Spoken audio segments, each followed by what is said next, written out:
Perkenalkan, nama saya Emerensyana Ramelda Joniron dari Universitas Negeri Manado, Fakultas Matematika dan Ilmu Pengetahuan Alam, jurusan Kimia, program studi pendidikan kimia, kelas A, semester 6. Mata pelajaran, teori belajar dan teori pembelajaran.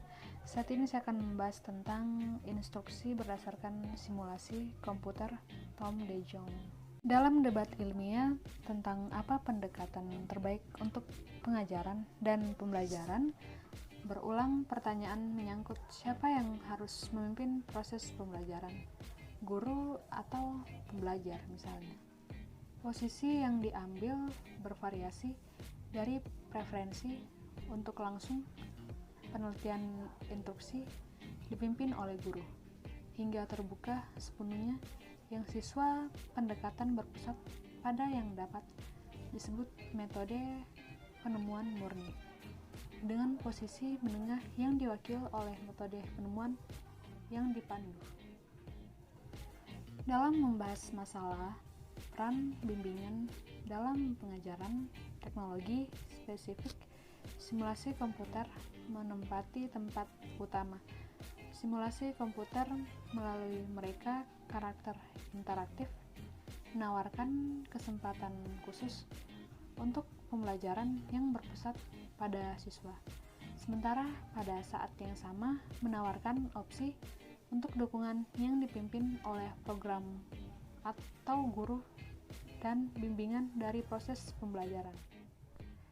Dengan demikian, tujuan utama bab ini adalah untuk memeriksa apakah orang belajar lebih baik ketika simulasi mencakup sejumlah besar perancah yang memandu pelajar, yaitu metode penemuan terbimbing, atau ketika simulasi memungkinkan orang untuk belajar secara bebas tanpa banyak panduan, yaitu metode penemuan murni. Tujuan lain bab ini adalah untuk memeriksa apakah orang belajar lebih baik dengan simulasi komputer daripada dengan konvensional media pembelajaran. Simulasi komputer adalah program komputer yang pada intinya memiliki komputasi model fotosistem atau proses. Sistem atau proses yang dimodelkan biasanya memiliki asal dunia alami dan model yang dibuat biasanya merupakan penyederhanaan, yaitu reduksi dan abstraksi, dan fenomena dunia nyata. Penyederhanaan ini digunakan karena yang pertama, sulit jika tidak mustahil untuk sepenuhnya memodelkan dunia nyata. Yang kedua, penyederhanaan sering mencukupi untuk tujuan di mana model dibangun, dan realisme yang lebih besar juga memiliki biaya dalam waktu dan usaha. Yang ketiga, penyederhanaan menciptakan lebih sedikit beban kognitif untuk pelajar. Dalam kasus kami, tujuan membangun model adalah untuk menawarkan siswa kesempatan untuk belajar dengan dan dari model. Ketika belajar dengan simulasi, peserta didik berinteraksi dengan model melalui antarmuka yang memungkinkan mereka untuk mengubah nilai variabel input dan mengamati efek dari perubahan ini pada variabel output. Program simulasi dapat digunakan sebagai dasar untuk pelatihan pengetahuan atau keterampilan atau kombinasi keduanya. Dalam hal mempelajari keterampilan praktis, transfer ke situasi nyata sangat penting, sehingga kesetiaan yang tinggi sering lebih disukai.